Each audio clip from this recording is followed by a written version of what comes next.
원래 이제 5권하고 6권은 영어 전집 12권이 한 권이에요. 그 한 권을 한국말로는 이제 양이 많으니까 이제 두 개로 나누어 놓은 것입니다. 그래서 이제 원래 융 전집은 심리학과 연금술이라는 한 권에 이제 융 기본 조작제 5권이 있고 후반부는 전반부가 5권이고 후반부는 이제 6권으로 이제 돼 있죠. 그래서 5권은 이제 꿈에 나타난 개성화 과정의 상징이라는 이름을 붙였어요. 그리고 6권은 연금술에서 본 이제 구원의 관념이라고 하는 제목을 붙인 거죠.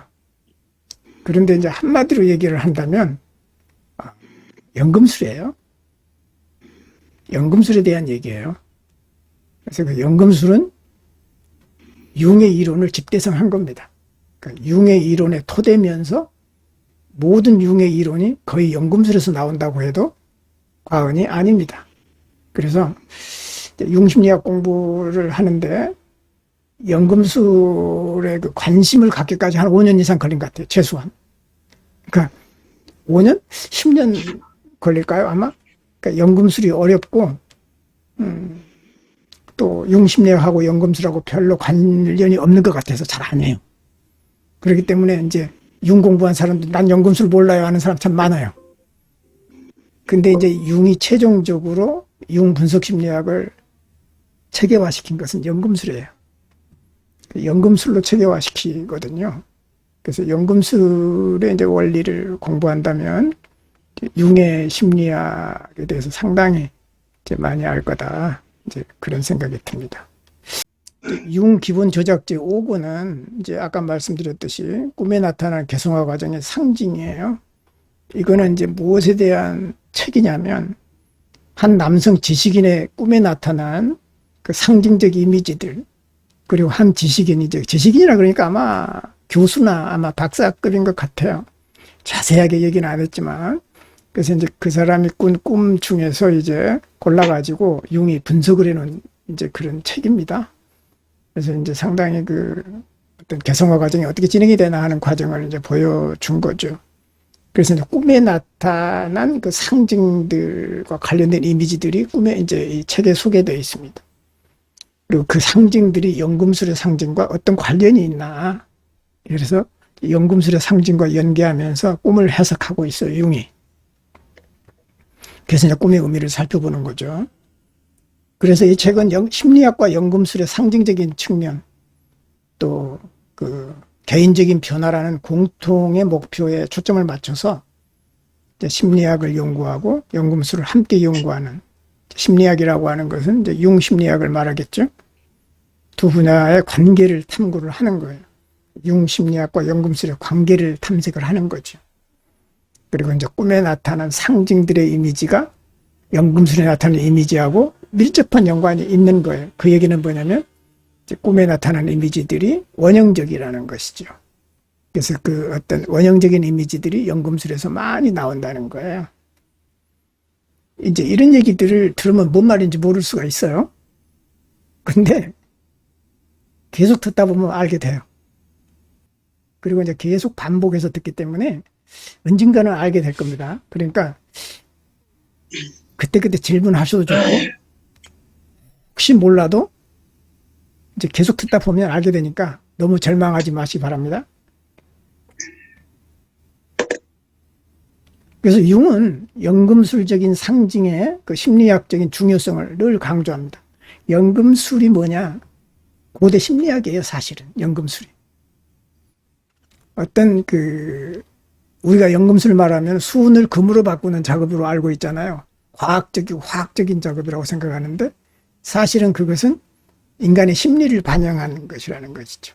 그래서 인간의 심리가 물질이 투사되고 그 물질의 관계가 인간 심리를 또 반영하는 이런 것을 연금술이 보여준다는 것입니다. 그래서 이제 어떤 물질을 통해서 인간의 정신세계를 보는 것이 또 되는 거죠. 연금술을 통해서.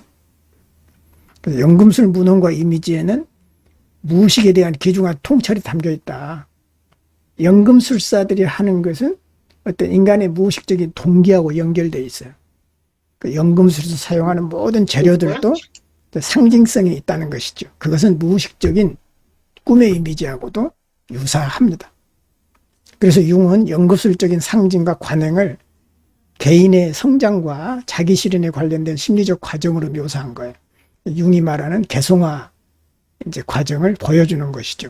연금술이 어떤 수은을 가지고 금을 만드는 작업은 심리적으로 말하면 개성화 과정을 보여준다는 것입니다. 그런 과정을 이제 연금술을 통해서 알 수 있다는 것이죠.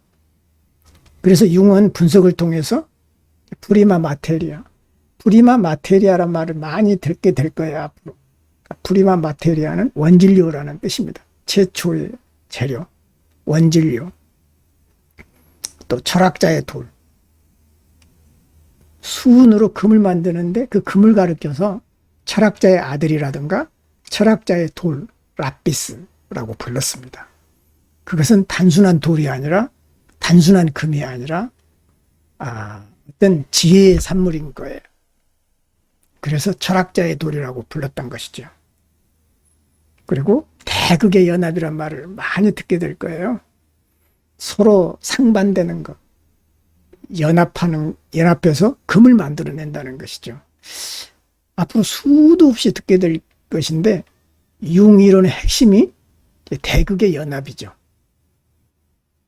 쉽게 얘기하면 선과 악이 연합을 해서 금을 만든다는 거예요. 상상이나 됩니까, 여러분? 선과 악이 연합할 수 있나요? 말도 안 되죠. 그 대극의 연합이라는 거를 너무 쉽게 생각하면 안 됩니다. 가장 우리가 예를 들기 쉬운 게 선과 악의 연합이에요. 선과 악이 결합하면 어떻게 될까요? 개판 5분전 되지 않을까? 선과 악의 결합은 이것도 저것도 아니고 사쿠라, 소위 말하면 일본말이라고 그러나 사쿠라. 사이비가 되지 않을까요? 선이면 선이고 악이면 악이지. 그래서 융이 말하는 대극의 연합이라고 하는 것은 우리가 생각하는 그런 단순 논리가 아닌 거예요. A와 B의 연합이라고 하는 반대된 것들이 단순히 연합해서 뭘 만든다는 의미가 아니라 죽었다가 다시 살아나는 과정이에요. 선과 악이 연합한다는 것은 죽음을 불사하거든요. 지금 우리나라도 보세요. 죽음을 불사하고 싸우잖아. 이쪽 저쪽이. 그 대극이 어떻게 만나겠어요. 서로 죽이고자 덤비는데 어떻게 하면 죽이려고 서로 싸우는데 그 둘은 만날 수 없는 평행선이에요. 근데 융은 그 둘이 만나야 돼야 온전해진다는 것이고, 그 둘이 만나면 선도 악도 아닌 제3의 금이 나온다는. 그러니까 선과 악이 합해져서 둘이 되는 게 아니라 전혀 다른 물질이 탄생한다는 겁니다. 철학자의 돌이에요. 선도 아니고 악도 아니에요. 그런데 그 제3의 철학자의 돌은 선을 포함하기도 하고 악도 포함하면서 선에 함몰되지도 않고 악에 함몰되지도 않으면서 그 둘을 넘어서 있어요. 그 둘을 중재하기도 하고요. 이제 이런 것들이 앞으로 어떤 것이 바로 그런 역할을 하냐면 메르쿠리우스가 그런 역할을 해요. 연금술에서. 메르쿠리우스는 수은을 가리키죠. 수은. 그러니까 수은은 원재료이면서도 중재자이면서도 또 결정체예요. 수은은. 최종 결정판이기도 해요. 상당히 연금술에서 그 수은의 역할을 이해한다면 이제 연금술을 다 이해하게 되는데, 나도 모르겠어요, 아직. 수은이 그 연금술에서 메르쿠리우스 역할이 나도 아직 몰라요, 뭔지는. 근데 공부를 다 하고 나도 모를 것 같아요. 그만큼 연금술에서의 메르쿠리우스 역할은 모호하다는 것이죠. 그 모호하다는 것을 배우기 바랍니다. 앞으로 여러분들이 명확성보다는 그 모호성 안에서 질서를 찾아가시기 바랍니다. 희미한 질서예요, 그것도. 모호성 속에서, 혼돈 속에서의 희미한 질서를 한번 즐겨보시기 바랍니다. 혼돈이라고 하는 그 어둠 속에 빠져서 거기서 어떤 그 머물러 보는 이제 그런 훈련이라고나 할까요? 이 과정이 상당히 쉽지 않은 과정인데요. 이제 그런 모호성을 즐기지 못하면 이 공부하기 힘들어요. 그러니까 분명한 걸 추구한 사람들, 나도 굉장히 분명한 걸 추구하거든요. 여러분 못지않게 철저하고 분명해요. 그러면서도 모호해야 되거든요, 사실은. 이게 이제 대극의 연합인데 어려운 일이지요. 그래서 이런 상징, 이걸 심리치료에 접하는 개념과 경험, 또 내적 변화의 과정과 연관시킵니다.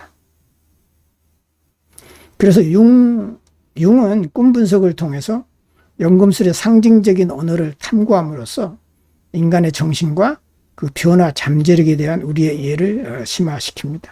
그래서 꿈에 나타난 이미지들이 어떤 상징이 있고 그런 상징들은 연금술 상징과 어떤 연관이 있느냐. 많은 상징들은 연금술사들이 얘기를 했거든요.